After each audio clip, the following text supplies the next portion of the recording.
Think about this. If the woman in the non-monogamous relationship gets pregnant by another person who is not her boyfriend/husband, the boyfriend or husband may have to pay for that child even though it is not his. Well, that's not even really the point. The point is loving the child and having the family unit together. Unless they take a DNA test or take the proper steps to find out if it's theirs or not. I mean, well, he does kind of raise a somewhat related point as to why, and I'll just touch on this and we'll continue on with the non-monogamy thing, but why, let's say, female promiscuity is more looked down upon than male promiscuity. Let's say, for example, you're a man and you have 10 wives. You know, in each instance, and assuming everybody's loyal to, well, the 10 women are loyal to the husband, you know that if those 10 women have children, they're all the one guy's kid. However, if one woman has 10 husbands, you can't determine who the father is. Historically speaking, yes. Now we have paternity tests. We can establish who the father is. However, that doesn't undo hundreds of thousands of years of evolution and just culture and society where if, men have a built-in, we want to be able to guarantee paternity.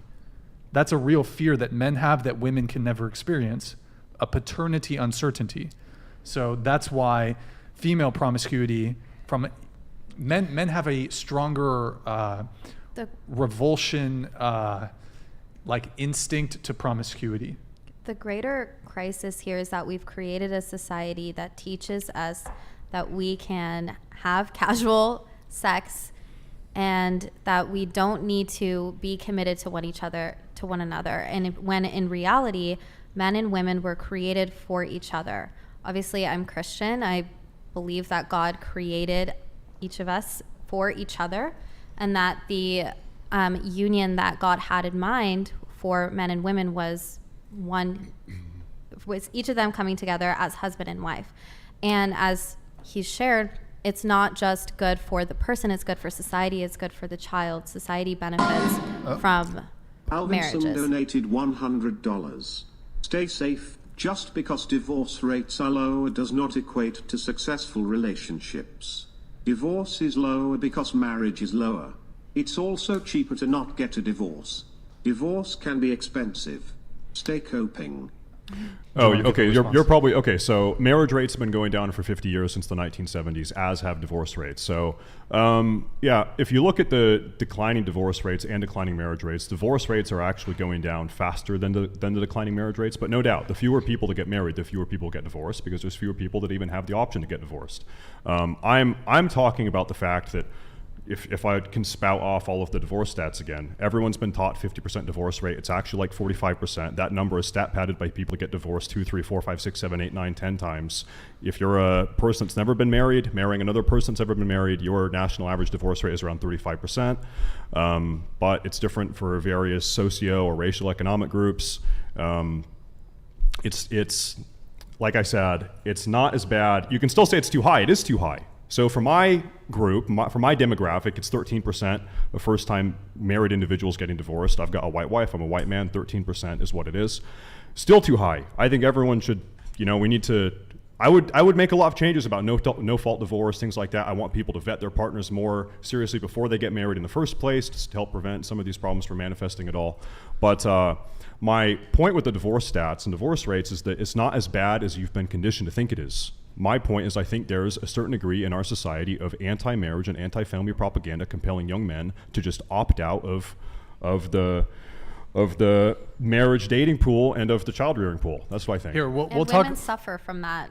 Okay, Matt, I'm going to try your gum. Also, I agree that the collapse of the family, especially the loss of paternal leadership, has led to decline in discipline of young men, as well as poor role modeling for young ladies.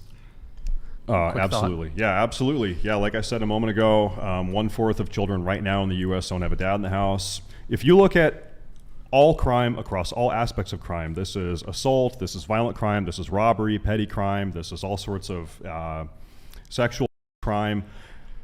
There's one common denominator amongst almost every single criminal. They come from a single-parent household. It is very, very bad for kids to come from a broken family.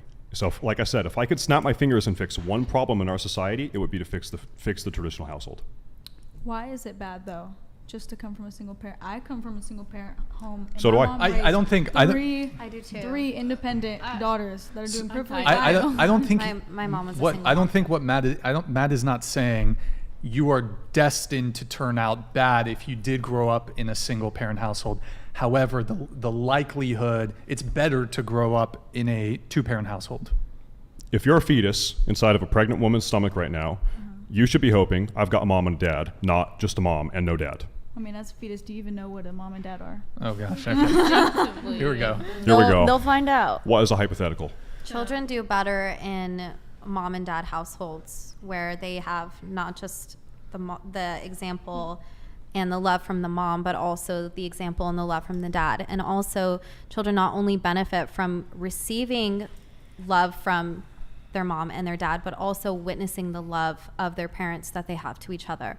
It proves for more successful, more well-rounded children. And That doesn't mean that you can't come from a single parent household and still be like a thriving person and a contributing member to society and overcome like those statistics. But I think he's just saying statistically, like in general, that's what it shows. it's harder. It's harder for more you. difficult. Coming from personal experience, I grew up in a 2-parent household, and my parents were together the whole entire time, and unfortunately my mom passed away when I was 11, and Oh basically shit! I didn't know that. I feel like I told you that. Sorry to hear that. It's okay. And basically it was just like my dad I'm 18 now. So for 7-8 years, like it's been just my dad. And I will say, coming from personal experience, I did feel a lot safer when I had 2 parents, and like I felt more, I don't know, I guess comfortable, like shit. financially, like, Killed it. and just things like that, I would say. Well, now I have to Yeah, no, it's much more challenging. Yeah, you're not gonna turn Yeah, out. my My- parents. Oh, sorry. Go ahead. I was going to say my parents got divorced when I was in the 2nd grade.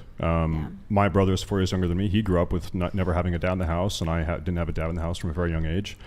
It's much more challenging. I've done well. I'm the exception. I've thrived, but like it's a very hard situation to be in for kids. It's very, very bad. It's a very bad situation. We cannot tolerate hand waving broken households in this society. Our society is too down bad right now. Things are going too poorly to hand wave fucked up households. Yeah, like, I We think need good families. it's important to have like a positive role model for people, like a male and female role model in their lives, and to like see that interaction, because that's how you learn to love and interact with people when you're older. All right, we have Mr. Meatball here, pulling this one back up. What's the longest Meatball relationship? donated 100